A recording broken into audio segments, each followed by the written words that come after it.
அதாவது முற்போக்கு சிந்தனை படையவர்கள் ஒரு நல்ல தலைவரால் மட்டும்தான் முடியும். இந்த மாதிரியான ஒரு புதுமையான விஷயங்களை பண்ணுறதும் சரி அப்படிங்கிற பார்வையில் எங்கள் அண்ணன் சீமான் வந்து இந்த மாதிரியான விஷயங்களை முன்னெடுத்து பண்ணுறாரு.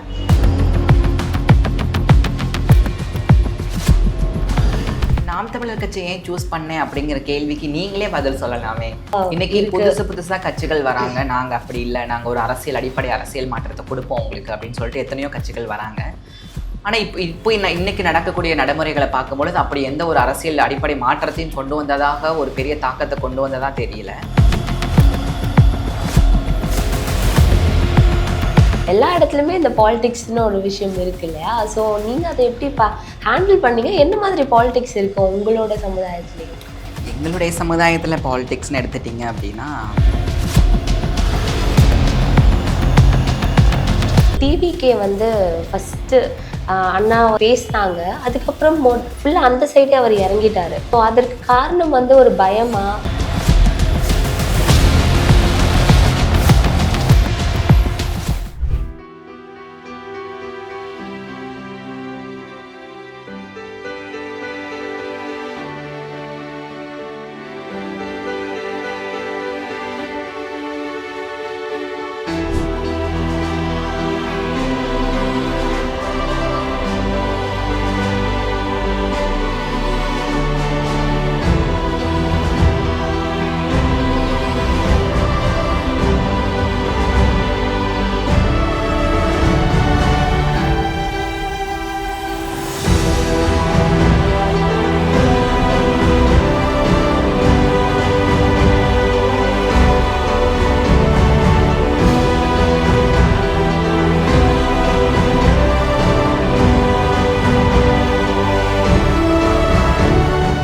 ஸோ வாவ் நெட்வொர்க் நேயர்களுக்கு வணக்கம், நான் உங்கள் கண்மணி. ஸோ சட்டமன்ற தேர்தலோட பிரச்சாரம் பார்த்திங்கன்னா ரொம்ப பரபரப்பாக போயிட்டுருக்கு. எல்லா கட்சியிலேருந்து எல்லா வேலைகளும் அவங்க வந்து செஞ்சிட்ருக்காங்க. அப்போ பார்த்தீங்கன்னா எல்லாரோட கவனத்தை ஈர்க்கிற மாதிரி நாம் தமிழர் கட்சியின் சார்பாக வில்லிவாக்கம் தொகுதியில் சமூக செயற்பாட்டாளர் ரோஷினி அவர்களை வந்து களமிறக்கியது வந்து நிறைய பேரோட கவனத்தை ஈர்த்திருக்கு. ஸோ அவங்களோட களத்தில் அவங்க என்னெல்லாம் வேலைகள் செஞ்சிட்ருக்காங்க அவங்க கூட நம்ம நேரடியாக இணைந்திருக்கோம். ஸோ வணக்கம் அக்கா, எப்படி இருக்கீங்க? நல்லா இருக்கும், நீங்கள் எப்படி இருக்கீங்க? நல்லா இருக்கேன். ஸோ எப்பவுமே வந்து சட்டமன்ற உறுப்பினர்களை தேர்ந்தெடுக்கிறது வந்து நாம் தமிழர் கட்சியோட செயல்பாட்டு பார்த்திங்கன்னா ரொம்ப வித்தியாசமாகவே இருக்கும். நிறைய பெண்களுக்காக இருக்கட்டும், அவங்களுக்கு முன்னுரிமை கொடுத்து நிறைய விஷயங்கள் பண்ணுறாங்க இல்லையா? ஸோ அதை பற்றி உங்களோட கருத்து என்ன? அதாவது முற்போக்கு சிந்தனை படையவர்கள் ஒரு நல்ல தலைவரால் மட்டும்தான் முடியும். இந்த மாதிரியான ஒரு புதுமையான விஷயங்களை பண்ணுறதும் சரி, ஒரு முற்போக்கு சிந்தனை அப்படின்னாலே வந்துருச்சுல்ல. அதாவது மக்களுக்கு என்ன அடிப்படையான விஷயங்கள் தேவை அப்படிங்கிறது சிந்தித்து ஆலோசித்து அதை செய்கிறது தான் ஒரு நல்ல தலைவனுக்கு அழகு அப்படிங்கிற பார்வையில் எங்கள் அண்ணன் சீமான் வந்து இந்த மாதிரியான விஷயங்களை முன்னெடுத்து பண்ணுறாரு. ஓகே, ஸோ உங்களுக்கு அரசியல் எதனால் ஆர்வம் வந்துச்சு? அரசியல் ஆர்வம் அப்படின்னா, நம்ம ஆல்ரெடி சோசியல் சர்வீஸில் மக்கள் பணியில் இருக்கிறதுனால நம்ம அரசியல் உள்ளே வரும்பொழுது அதை இன்னும் ஸ்ட்ராங்காக பண்ண முடியும் அப்படிங்கிற ஒரு நம்பிக்கை. இன்னொன்று பார்த்திங்கன்னா, அரசியல் எடுத்துக்கிட்டால் எனக்கு அவ்வளோ பெரிய ஈடுபாடுகள் இல்லை அரசியலில். ஆனால் தமிழ் தேசியம் அப்படின்னு வரும்பொழுது நமக்கு இது தமிழர்களுக்காக நம்முடைய குரல் கொடுப்பதற்காக கிடைக்கப்பட்ட இது ஒரு தருணம் அப்படின்னு இணைஞ்சுக்கிட்டது தான். ஓகே, அத்தனை கட்சிகள் இருக்கும்போது ஏன் நாம் தமிழர் கட்சியை நீங்கள் சூஸ் பண்ணீங்க? நாம் தமிழர் கட்சி ஏன் சூஸ் பண்ணேன் அப்படிங்கிற கேள்விக்கு நீங்களே பதில் சொல்லலாமே. ஏன்னா அத்தனை கட்சிகள் அப்படின்னு நீங்கள் சொல்கிறீங்க, இதில் தனித்துவமான கட்சி எது? கண்டிப்பாக அது நீங்கள் சொல்லனாலும் மக்கள் இடத்துல கண்டிப்பாக அது தனித்துவம் கட்சியா இன்னைக்கு புதுசாக கட்சிகள் வராங்க, நாங்கள் அப்படி இல்லை, நாங்கள் ஒரு அடிப்படை அரசியல் மாற்றத்தை கொடுப்போம் உங்களுக்கு அப்படின்னு சொல்லிட்டு எத்தனையோ கட்சிகள் வராங்க. ஆனால் இப்போ இன்னைக்கு நடக்கக்கூடிய நடைமுறைகளை பார்க்கும்பொழுது அப்படி எந்த ஒரு அரசியல் அடிப்படை மாற்றத்தையும் கொண்டு வந்ததாக ஒரு பெரிய தாக்கத்தை கொண்டு வந்ததாக தெரியல. அப்படி இருக்கும் பொழுது நாம் தமிழர் கட்சி மக்களிடத்துல எப்படிப்பட்ட ஒரு தாக்கத்தை கொண்டு வந்துட்டு இருக்காங்க, ஒரு அடிப்படை அரசியல் மாற்றம்னா என்ன அப்படிங்கிறத புரிய வச்சுட்டு இருக்காங்க அப்படிங்கிறது வந்து மக்களாக எல்லாருக்கும் தெரியும், உங்களுக்கும் தெரியும். ஸோ அதன் அடிப்படையில் தான் நான் இதை சூஸ் பண்ணேன். எப்பவுமே ஒரு மாற்றம் வேணும்ல. நீங்கள் சொன்ன மாதிரி இந்த மாற்றம், ஸோ 2016 வந்து சட்டசபை தேர்தலில் ஆர்கே நகர் தொகுதியில் வந்து முதல் முறை வந்து ஒரு திருநங்கை தேவி அவர்களை வந்து களமிறக்கினாங்க. ஸோ அதுலேயே வந்து தெரியுது இந்த கட்சி வந்து தனித்துவமாக ஒரு போட்டிடுறாங்க அப்படின்னு. இதில் வந்து இதோட நோக்கம் என்னன்னா, ஒரு ஒரு கம்மியான மக்கள் தான் இருக்காங்க. அப்படிப்பட்ட மக்களுக்கு கூட வாய்ப்பு ஏன் கொடுக்குறாங்க அப்படின்னா, இந்த இந்த இந்த சமுதாயத்தில் எப்படிப்பட்ட மக்களாக இருந்தாலும் அவர்களுடைய குரலை அவர்களே பேசும் பொழுது தான் அதோட வழி தெரியும், அது தீர்வு கிடைக்கும் அப்படிங்கிறத ஒரு நோக்கமாக வச்சு தான் இதில் இது பண்ணியிருக்காங்க. ஓகே. ஸோ நீங்க உங்களை இந்த தொகுதியில சூஸ் பண்ணப்போ உங்களுக்கு எப்படி இருந்துச்சு? சீமான் அண்ணா என்ன சொன்னாங்க உங்கள பார்த்து? எனக்கு அதுதான் சீமான் அண்ணா நம்மளை நம்பி ஒரு பொறுப்பு கொடுக்குறாங்க, அதை நம்ம நல்லா பத்திரமா செய்யணும் அப்படிங்கிற ஒரு கடமை உணர்ச்சி மட்டும் தான் எனக்கு இருந்துச்சு. வில்லிவாக்கம் அப்படிங்கிற போது வில்லிவாக்கம் மக்களும் என்னிடத்துல ரொம்ப அன்பாக பழகுனாங்க. ஸோ நானும் அந்த மக்களுக்காக அன்பாக நேசித்து வில்லிவாக்கத்தை நேசித்து நிறைய விஷயத்தை பிரச்சாரத்தெல்லாம் மேற்கொண்டோம். அந்த விதத்தில் வந்து பார்க்கும் பொழுது எனக்கு ரொம்ப பிடிச்சிருச்சு. ஸோ இந்த மக்களுக்காக நம்ம கண்டிப்பாக குரல் கொடுத்து நிற்கணும் அப்படிங்கிற மாதிரி. அண்ணன் சொன்னது ஒரே வார்த்தை தான், மக்களுக்காக நம்ம நிற்கிறோம், மக்களுக்காக குரல் கொடுக்குறோம், தைரியமாக இருக்கணும் அப்படின்னு. அவ்வளோதான். ஓகே. ஸோ நீங்கள் நினச்சி பார்த்தீங்களா இந்த வேட்பாளராக நான் வந்து என்னை நிற்க வைப்பார் அண்ணா அப்படின்னு சொல்லி நீங்கள் நினச்சி பார்த்தீங்களா இந்த தருணத்தை? இல்லை, அந்த மாதிரிலாம் நான் எக்ஸ்பெக்ட் பண்ணி எதுவும் பண்ணதில்லை. நம்மளுடைய கடமை அதை செஞ்சுட்டே போகணும் அப்படிங்கிற மாதிரி தான் செஞ்சுட்டு வந்தேன். அதுக்கான கிடைச்ச ஒரு பரிசு தான் இது. ஏன்னா நம்ம வந்து மக்கள் பயணத்தோடு இருக்கும் பொழுது எனக்கு சிறு வயதிலேருந்தே ஒரு விஷயம், நம்ம ஏதாவது ஒரு புதிய விஷயங்களை செய்யணும், ஒரு பெரிய தாக்கத்தை கொண்டு வரணும் அப்படிங்கிறது வந்து என்னோட ஆள் மனதில் சின்ன வயசில், அதாவது யூனிக்காக தெரியணும், நம்ம தனித்துவமாக இருக்கணும் எப்போவுமே, எல்லாரும் மாதிரி இல்லாமல் அப்படிங்கிறது என்னுடைய அந்த ஸ்டெப் பை ஸ்டெப் நான் வளர்ந்து வந்த அந்த பாதையிலேயே நான் அப்படி தான் இருப்பேன். ஸோ அந்த விதத்தில் எனக்கு இந்த மாதிரியான ஒரு விஷயம் கிடைச்சது வந்து பார்த்திங்கன்னா, இது நானாக ஏற்படுத்திக்கிட்டது இல்லை, இது எனக்காக கிடைச்ச ஒரு அடையாளம். அதை நான் கரெக்டாக பயன்படுத்துகிறேன்னு நினைக்கிறேன். ஓகே. ஒரு திருநங்கை அப்படின்னு சொல்லும்போது கண்டிப்பாக வந்து பொதுமக்கள் இடத்துல எந்த அளவுக்கு வரவேற்பு இருக்குது? இதுக்கு முன்னாடி நீங்கள் என்னெல்லாம் ஃபேஸ் பண்ணியிருக்கீங்க? இதுக்கு முன்னாடி ஃபேஸ் பண்ணது அந்த திருநங்கையாக நிறைய விஷயம் இருக்குது. எங்கள் திருநங்கையோட சமுதாயத்திலே நிறைய அடிக்கப்பட்டு ஒடுக்கப்பட்டு அந்த மாதிரியான விஷயங்கள். ஏன்னா எங்கள் சமுதாயத்துக்குள்ளே நிறைய பாலிடிக்ஸ் இருக்கும். ஸோ அதெல்லாம் தாண்டி வந்து இந்த மாதிரியான விஷயங்கள்லாம் ஸ்டெப் பை ஸ்டெப்பாக வந்து ஸோ அங்கேயே நாங்கள் எங்களோட பாலிடிக்ஸ் வந்து நாங்கள் பாட்டிலே கற்றுக்கிட்டோங்கிற மாதிரி எங்களுடைய அந்த திருநங்கை சமுதாயத்துக்குள்ளேயே நாங்கள் அந்த பாலிடிக்ஸை கற்றுக்கிட்டு தான் வந்திருக்கோம். ஸோ அதனால் நமக்கு இங்கே வரும்பொழுது அது பெரிய விஷயமா தெரியல. இதுக்கிடையில் மக்கள் பணி வேறு நம்ம செஞ்சுட்டோமா, மக்கள் பணி வேறு அரசியல் வேறு கிடையாது, ரெண்டுமே ஒன்று தான். அப்படி இருக்கும்போது பாலிடிக்ஸையும் கற்றுக்கிட்டோம், மக்கள் சேவையும் கற்றுக்கிட்டோம். அப்படி ஒரு அசாதாரணமான தைரியம் தான் என்னை கொண்டு வந்து இங்கே உட்கார வச்சிருக்கு. ஓகே. ஸோ எந்த மாதிரி பாலிடிக்ஸ் இருக்கும்? பொதுவாக வந்து வேலை செய்கிற இடத்துலையா இருக்கட்டும், எல்லா இடத்துலையுமே இந்த பாலிடிக்ஸ்னு ஒரு விஷயம் இருக்கு இல்லையா? ஸோ நீங்கள் அதை எப்படி ஹேண்டில் பண்ணீங்க? என்ன மாதிரி பாலிடிக்ஸ் இருக்கும் உங்களோட சமுதாயத்துலேயே? எங்களுடைய சமுதாயத்தில் பாலிடிக்ஸ்னு எடுத்துட்டிங்க அப்படின்னா, ஒரு யூஸ்வலாக நம்மளோட ஃபேமிலிக்குள்ளே எப்படி இருக்கும், ஒரு அண்ணன் தங்கச்சி அந்த மாதிரியான விஷயங்கள் தான் இருக்கும். அதை தாண்டி எங்களுடைய அம்மா, அவர்களுக்கு கீழே வரக்கூடிய புதிதான பிள்ளைகள், அந்த மாதிரியான சின்ன சின்ன ஒரு விஷயம், நுணுக்கங்கள் இருக்கும். அது ஒரு பெரிய விஷயம், அதை இப்போதைக்கு நம்ம பேச முடியாது. அந்த மாதிரி விஷயம் தான் இப்போ வேலை செய்கிற இடத்துல நம்மளோட ஆஃபீஸ்லலாம் இருக்கும்ல, அந்த மாதிரி பாலிடிக்ஸ் தான் அங்கே இருக்கும். ஓகே. ஸோ மக்கள் இடத்துல எந்த அளவுக்கு வரவேற்பு இருக்குது உங்களை வேட்பாளராக அறிவித்ததுக்கு அப்புறம்? மக்கள் வந்து இப்போது ரொம்ப தெளிவாக இருக்காங்க. ஏன்னா பார்த்திங்கன்னா, திருநங்கைகள்னால் முன்னாடி தான் வந்து நிறைய விஷயங்கள் அந்த மாதிரிலாம் நடந்துகிட்டு இருந்துச்சு. பட் இப்போது அப்படி பார்த்திங்கன்னா மக்களுக்கு புரியுது திருநங்கைகள்னால் யார் அப்படிங்கிறது புரிதல் இருக்குது.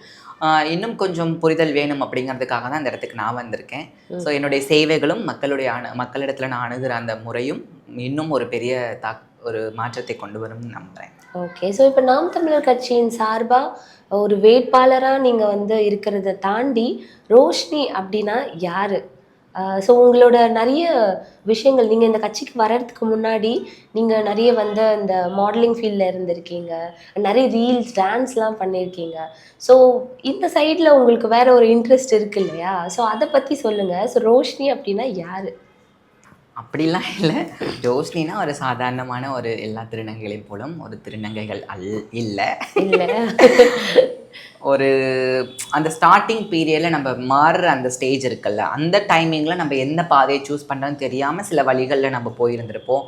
அது மாதிரி நானும் விட்டு போயிட்டு எங்கள் கம்யூனிட்டி கூட இருந்து அந்த சில வழிகள் அந்த விஷயங்களெல்லாம் பண்ணிவிட்டு அந்த மாதிரி தான். அதுக்கப்புறம் நமக்கான ஒரு புரிதல் வரும்பொழுது இது நமக்கான இடம் இல்லை அப்படிங்கிறத தெரிஞ்சுட்டு வெளியில் வந்து நம்ம ஒரு என்ஜிஓவில் சோசியல் சர்வீஸ் பண்ணிவிட்டு இந்த மாதிரியான விஷயங்களை ஸ்டெப் பை ஸ்டெப்பாக அப்படியே கொண்டு போயிட்டு வந்தது தான் நான். அப்போ பொன்னிவனம், இறைவி, அதுக்கப்புறம் இப்போ ரோஷினி சேரிட்டபிள் ட்ரஸ்ட் அப்படின்னு ஒன்று ஆரம்பித்து அதில் மக்களுக்கு நிறைய பணிகள் சேவைகள் தொடங்கி அப்படி வந்தது. அது என்னுடைய ப்ரொஃபஷ்னல். இந்த ரீல்ஸ் பார்த்துட்டு இருந்ததெல்லாம் வந்து பார்த்திங்கன்னா அது என்னோட பர்சனல் மாதிரி வச்சுக்கலாம். அது சின்ன சின்ன ஃபன் ஆக்டிவிட்டீஸ் மாதிரி டான்ஸ் ஆடுறது, அது என்னோட ஸ்கில். Dance okay. ஆடுறதா இருக்கட்டும், நிறைய ஃபங்க்ஷனில் கிளாசிக்கல் பண்ணுறது, ஸ்கூல்ஸில் போய் அவேர்னஸ் கொடுத்து ராதா கிருஷ்ணா டான்ஸ் பண்ணுறது, இந்த மாதிரியான விஷயங்கள்லாம் பண்ணுவேன். ஸோ அதுக்கிடையில் சோசியல் ஒர்க்கும் பண்ணுவேன் மக்களுக்காக. ஸோ இப்படி கடந்து வந்தது தான் என்னுடைய பாதை. ஓகே. ஸோ உங்களோட ஃபேமிலியில உங்கள அக்செப்ட் பண்ணிக்கிட்டாங்களா? ஆமாம், என்னோட ஃபேமிலியில் நான் ஏற்றுட்டு, எங்கள் ஃபேமிலி தான் எனக்கு சர்ஜரி சப்போர்ட் எல்லாமே பண்ணது. நான் வீட்டில் தான் முழுக்க முழுக்க வளர்ந்தது. நான் திருநங்கை சமுதாயத்தில் இருந்ததை விட நான் எங்களுடைய ஃபேமிலியோட சப்போர்ட்டில் தான் அதிகமாக இருந்திருக்கேன். அவங்க தான் இந்த நிலைமைக்கு நான் வந்திருக்கிறதுக்கு காரணம் கூட அவங்க தான். ஏன்னா நான் வீட்டில் சேஃபாக இருந்தனால தான் அவங்க நம்மளை சேஃபாக வச்சுக்கிட்டாங்க. நம்ம அவங்களுடைய கௌரவத்தை காப்பாற்றணும் அப்படிங்கிற அந்த ஒரு நோக்கமும் கூட என்னை வந்து ஒரு ஒரு ஒழுக்கமான கட்டுமுறையில் கொண்டு வந்துச்சுன்னு சொல்லலாம். ஸோ ஃபஸ்ட்டு உங்களுக்கு அது சொன்ன உடனே வீட்டில் எப்படி ரியாக்ட் பண்ணாங்க? அதே மாதிரி இந்த அளவுக்கு அவங்க உடனே வந்து அக்செப்ட் பண்ணிக்கிட்டாங்களா? இல்லை ஸ்டார்டிங்கில் ஃபஸ்ட்டு சொல்லும் பொழுது அந்த கிராஸ் ட்ரெஸ்லாம் பண்ணும்போது எல்லா திருநங்கைகளும் மாதிரி தான் அடி ஓலை, அந்த மாதிரி ஒரு புறக்கணிப்பு அந்த மாதிரிலாம் இருந்துச்சு. அதுக்கப்புறம் நான் வீட்டை விட்டு வெளியில் போயிட்டு திருப்பி அதுக்கப்புறம் என்னை சேர்த்துக்கிட்டாங்க. ஸோ அந்த மாதிரி ஒரு கடினமான பாதையை கடந்து தான் நானும் வந்திருக்கேன். எடுத்தோட்டிலாம் ஏற்றுக்கல. அதுக்கப்புறம் அவங்க புரிஞ்சுக்கிட்டாங்க, நம்ம பிள்ளை வெளியில் விட்டோன்னா தப்பான வழியில் போயிடும், அதனால் நம்மளே பாதுகாத்து வச்சுக்கிறது நல்லதுன்னு அவங்க புரிஞ்சுக்கிட்டு என்னை ஏற்றுக்கிட்டாங்க. என்னை ஏற்றிட்டு அப்போ அரவணைச்சாங்க. இப்போ அதுக்கான அவங்களுக்கு ரிவார்ட்ஸாக நான் கொடுக்கறது என்னுடைய அந்த வளர்ச்சி அவங்களுக்கு ஒரு பெருமையை கொடுக்குறேன். கண்டிப்பாக அவங்க இப்போ ரொம்ப பெருமைப்படுவாங்க இல்லையா? ஸோ இப்போ நாம் தமிழர் கட்சிக்கு எந்த கட்சி எதிரையாக நீங்கள் பார்க்குறீங்க? நான் தமிழர் கட்சிக்கு எந்த கட்சியுமே எதிராக இல்லையே. எதிரியா நீங்கள் யாருமே நாங்கள் பார்க்கல. எங்களுக்கு இல்லை ஃபர்ஸ்ட் ஆஃப் ஆல்.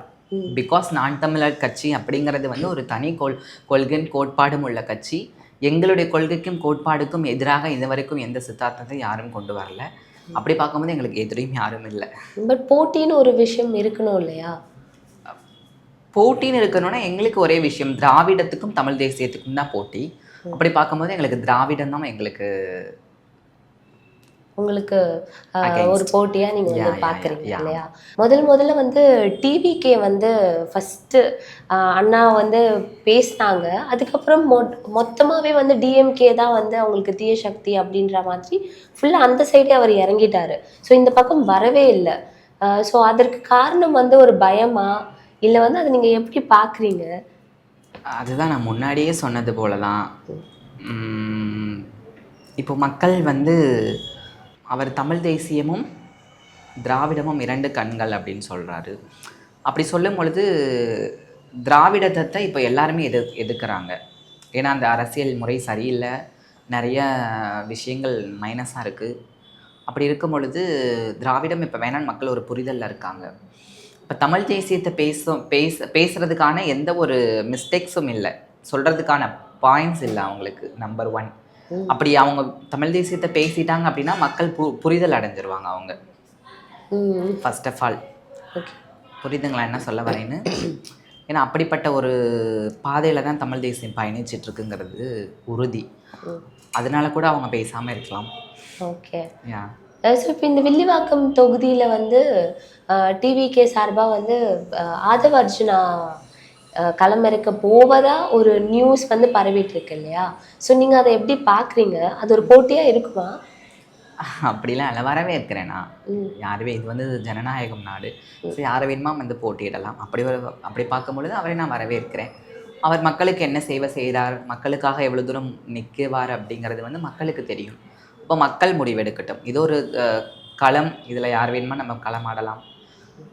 மக்களுடைய மனதை யார் வெல்றாங்களோ அவங்க ஜெயிப்பாங்க. ஓகே. ஸோ நீங்கள் சப்போஸ் இந்த வில்லிவாக்கம் தொகுதியில் வந்து ஜெயிச்சிட்டிங்க அப்படின்னா மக்களுக்கு நீங்கள் என்னென்ன வாக்குறுதிகள் கொடுக்க விரும்புகிறீங்க? என்னென்ன சேஞ்சஸ் நீங்கள் அவங்களுக்கு கொடுக்க போகிறீங்க? நாங்கள் முன்னாடியே சொன்னது போல தான், பசி பஞ்சம் ஊழல் இல்லாத ஒரு சமுதாயத்தை பண்ணுவோம். மது போதை இல்லாத ஒரு விஷயத்தை முற்றிலுமாக அழிச்சிருவோம். மக்கள் கௌரவமாக வாழ்கிறதுக்கான ஒரு வாழ்வாதார வழிமுறையை உண்டு பண்ணுவோம். ஸோ இந்த பெண்கள் பாதுகாப்பு தான் முக்கியத்துவம் கொடுப்போம். இன்றைக்கி வந்து எத்தனை பாதுகாப்பு படைகள் பெண்களுக்கு போட்டாலும் அடிப்படையான மதுக்கடைகளையும் அடிப்படையான விஷயங்களை மாற்றாமல் நம்ம எத்தனை பாதுகாப்பு படை போட்டாலும் அது ஈடாகாது. ஏன்னா ஒரு வேரோட பிடுங்கும் பொழுது தான் ஒரு விஷயம் அது முறைப்பாடு சரியாகும். அப்படி இருக்கும் பொழுது நாங்கள் அந்த அடிப்படை மாற்றத்தை கொண்டு வருவோம். ஸோ இப்போ டிவிகே சார்பாக நிறைய அவங்க வந்து நான் மக்களுக்காக இதை பண்ணுவேன் அதை பண்ணுவேன்னு நிறைய லிஸ்ட் வச்சுருக்காங்க இல்லையா? ஸோ அந்த மாதிரி உங்கள் சைடில் இருந்து என்ன லிஸ்ட்? ஸோ மக்களுக்காக நான் வந்து இவ்வளோ தொகை கொடுப்பேன், சிலிண்டர் இலவசமாக கொடுப்பேன் அப்படின்னு. ஸோ அந்த மாதிரி உங்கள் சைட்லேருந்து நீங்கள் என்ன மக்களுக்காக வாக்குறுதிகள் கொடுக்க போகிறீங்க? ஏன் நாங்கள் வாக்குறுதிகள் கொடுக்கறது அதான் சொல்கிறேன்ல, நாங்கள் மக்களே வந்து அவங்க நீங்கள் டெய்லியும் ஒரு கட்சி 1000 ரூபாய் கொடுக்குற, 2000 ரூபாய் கொடுக்குற, 2500 ரூபாய் கொடுக்குற, இது ஏதோ ஒரு ஏலத்துக்கு மக்களை ஏலம் எடுக்கிற மாதிரி 1000 2000 4000 அப்படின்னு ஏலத்துக்கு எடுக்கிற மாதிரி வாக்குகளை வாங்குறதற்கான பொய் வாக்குறுதிகளை கொடுக்குறாங்க. ஏன்னா இன்னைக்கு வந்து ஸ்டாலின் ஐயா அவர்கள் ஆட்சியில் இருக்கும் பொழுதே அவர்கள் கொடுத்த இலவசம் என்ற பெயரிலே கொடுத்த தொகைகள் மொத்த கடனும் வந்து தமிழக மக்களுடைய தலையில் இருக்குங்கிறத மக்கள் ஒரு உணர்வு இல்லாமல் இருக்காங்க. இன்னைக்கு வந்து 11 லட்சம் கோடி கடனில் இருக்குது தமிழ்நாடு. கடனை நோக்கி ஒரு சமுதாயம் போச்சு அப்படின்னா அந்த தலைமுறை எப்படி இருக்கும், அந்த நாடு எப்படி இருக்குங்கிற ஒரு விழிப்புணர்வு இல்லை, அடிப்படை விழிப்புணர்வுக்கு மக்களுக்கு இல்லை. அப்போ அந்த கடனை எப்படி தீர்ப்பாங்க ஃபர்ஸ்ட் ஆஃப் ஆல் அப்படிங்கிற ஒரு விழிப்புணர்வு இல்லாமல் நாங்கள் வந்தால் ஆண்களுக்கும் ஃப்ரீ பஸ், நாங்கள் வந்தால் பெண்களுக்கும் ஃப்ரீ பஸ், ஃபுல்லாக ஃப்ரீ பஸ். இன்றைக்கி வந்து கடன் எத்தனை போக்குவரத்து துறை வந்து எவ்வளோ கடனில் இருக்குது, இன்றைக்கி 60,000 கோடி கிட்ட கடனில் இருக்குது. இருக்கிற அத்தனை போக்குவரத்தும் ப்ரைவேட் செக்டராக மாற்றிருக்காங்க. யாருமே கவர்மெண்ட் ஊழியர்களாக இல்லை, எல்லாமே ப்ரைவேட் கிட்ட மாற்றிக்கிட்டு இருக்காங்க. இந்த மாதிரி அடிப்படையான ஒரு நாலேஜ் இல்லாமல் மக்கள் வந்து அந்த பொய்யான வாக்குறுதிகளை நம்பி அவர்கள் பின்னாடி போகிறாங்கன்னு நான் நினைக்கிறேன். ஏன்னா இன்னைக்கு அப்புறம் தங்கம் கொடுக்குறேன், இன்னைக்கு தங்கம் விற்கிற விலைக்கு ஒரு நாளைக்கு நம்மளுடைய தமிழ்நாட்டில் பார்த்துக்கிட்டிங்க அப்படின்னா திருமணம் வந்து 4 லட்சத்திற்கு மேலே திருமணம் நடக்குது. அதில் ரிஜிஸ்டர் ஆகிறது ஒரு 1000-1500 மேலே ரிஜிஸ்டர் ஆகுது. அப்போ ரிஜிஸ்டர் ஆகிற கணக்குப்படி ரிஜிஸ்டர் ஆகிறவங்களுக்கு தாலி கொடுக்கணும், 4 கிராம் கொடுக்கணும் அப்படின்னா வருடத்துக்கு 800 கிலோ தங்கம் தேவைப்படுது. இது எங்கேருந்து கிடைக்கும்? பொருளாதாரம் இவ்வளோ வீழ்ச்சியில் இருக்குது, அதை எப்படி சரி பண்ணுவோன்னு மக்களிடத்தில் பேசியிருந்திருக்கலாம். இன்னைக்கு குழந்தைங்களுக்கு 8 கிராம் தங்கம் கொடுக்குறோன்னு சொல்லி வாக்குறுதிகளை கொடுக்குறாங்க. அப்படி பார்க்கும்பொழுது எத்தனை கிலோ தங்கம் தேவைப்படுது? அந்த தங்கம் எங்கேருந்து வரும்? இன்னைக்கு அவர்களுடைய சொத்தை மாற்றி விற்றா கூட அவ்வளோ தங்கங்கள் எடுக்க முடியுமா, தொடர்ந்து 5 வருடம் கொடுக்க முடியுமா அப்படிங்கிறது ஒரு கேள்விக்குறி. உங்களுக்கு புரியுதா என்ன சொல்ல வரேன்னா? அப்படி இருக்கும்போது இந்த சமுதாயத்தில் நம்ம வந்து எப்படி வந்து தற்சாப்பு பொருளாதாரத்தை எப்படி மேம்படுத்துவோங்கிறதெல்லாம் பேசலை அவங்க. ஆக்சுவலி கொடுப்போம் நாங்கள் வந்து இலவசத்தை எதுக்குறோன்னு சொல்லி வந்தவங்க இன்னைக்கு இலவசத்தை நாங்கள் கொடுக்குறோன்னு எல்லா கட்சிகளை போல் அவங்களும் வந்து பேசி இலவசத்தை முன்னாடி வைக்கும் போது அது ரொம்ப மனசு கஷ்டமாக இருக்குது. இது மக்கள் தான் புரிஞ்சு தெளிவடையணும். நாங்கள் சொல்லுகிற வாக்குறுதி ஒன்று, எல்லா பெண்களும் சுயமரியாதையோடைய அவர்களுடைய கல்விக்கேற்ற, அதாவது அவங்களுக்கு கல்விக்கேற்ற வேலைக்கேற்ற ஊதியம், இதுதான் எங்களுடைய ஒரு நாங்கள் முன்னெடுத்திருக்கிற ஒரு விஷயமே. ஸோ எல்லாமே பெண்கள்னு இல்லை, ஆண்கள் பெண்கள் எல்லாமே சுகாதாரமான கல்வி, சுகாதாரமான ஹாஸ்பிட்டல், முதல் தரமான உலகத்தரமான கல்வி கொடுக்கணும், எல்லாமே ஃப்ரீயாக கொடுக்கணும். கல்வியும் சுகாதாரமும் மட்டும்தான் ஃப்ரீ. புரியுதுங்களா உங்களுக்கு? இது 2 நம்ம இருந்துட்டாலே அந்த படிப்புக்கேற்ற வேலைக்கேற்ற ஊதியம் அவர்கள் சுயமரியாதை சம்பாதித்து கொள்ள வந்துடும். அப்போ விலைவாசிகள் ஆட்டோமேட்டிக்காக கம்மியாயிடும், நம்ம தற்சாப்பு பொருளாதாரமும் மேம்பட்டுரும். நம்ம தமிழகத்தில் வந்து எல்லா வேலைகளும் செய்யலாம். உங்களுக்கு புரியுதா? ஏன்னா எல்லா இயற்கை சூழலும் இந்த இடத்துல இருக்குங்கும் பொழுது எல்லாமே ஈஸியாக விளையும். அப்படிப்பட்ட ஒரு விஷயங்களை உண்டு பண்ணி நாமளே ஒரு இதை கொண்டு வரலாம். ஆனால் வந்து அந்த மாதிரியான விஷயங்களெல்லாம் பேசாமல் இலவசத்திலே போயிட்டா மக்களை எப்படி சோம்பேறி ஆக்கிட்டா, மக்கள் எப்படி வேலை செய்யணும், எப்படி சாப்பிடணும், எல்லாமே ஃப்ரீ ஆகிடுச்சுன்னா எப்படி மக்களுக்கு உழைக்கணும்னு அந்த தோணும். அதெல்லாம் கொஞ்சம் வருத்தத்துக்குரியதாக இருக்குது. அதெல்லாம் சரியான நல்லாயிருக்கும். ஓகே. ஸோ நீங்கள் இங்கே இந்த தொகுதிக்கு வந்ததுக்கப்புறம் இந்த வில்லிவாக்கம் தொகுதியில் என்னென்ன பிரச்சனைகள் இருக்குன்னு நீங்கள் வந்து கண்டுபிடிச்சிங்க? வில்லிவாக்கம் தொகுதியில் நிறைய தீர்க்கப்படாத பிரச்சனைகள் இருக்குது. இங்கே ஒரு சரியான ஒரு ரெஜிஸ்டர் ஆஃபீஸ் கூட கிடையாது. ரெஜிஸ்டர் ஆஃபீஸ் வந்து ஒரு ப்ரைவேட் வாடகைக்கு ஒரு வீட்டில் இருக்குது. ரேஷன் கடை ஒரு வாடகைக்கு ஒரு இடத்துல இருக்குது. புரியுதுங்களா? அந்த ரெஜிஸ்டர் ஆஃபீஸ் கூட 2nd ஃப்ளோரில் ஒரு இரும்பு கம்பியில் திருப்பிடிச்ச கம்பிகளில் இருக்குது. அது மக்கள் போக முடியாத ஒரு அவல நிலைமையில் இருக்காங்க. ஒரு பஸ் ஸ்டாப், சரியான பஸ் ஸ்டாப் கிடையாது, ரோடு சரியாக கிடையாது, குடிநீர் கிடையாது. உங்களுக்கு புரியுதா? ஒரு நீர்நிலை வந்து மழை வந்தால் தண்ணி ரொம்பிடுது. அதை இன்னுமே சரி பண்ண முடியல. ஆனால் சரி பண்ண முடியும். அதற்கான எத்தனையோ வழிமுறைகள் இருக்கு. ஆனால் அது அரசு பண்ணாமல் இருக்காங்க. அதெல்லாம் வந்து நாங்கள் வந்து அதை எல்லாத்தையும் முற்றிலுமாக வந்து வெள்ளம் நிவாரணம் அந்த மாதிரியான விஷயங்கள் எல்லாம் அடிப்படையாக அந்த தடுப்பதற்கான வேலைகள் என்னவோ அதை நாங்கள் செய்வோம்.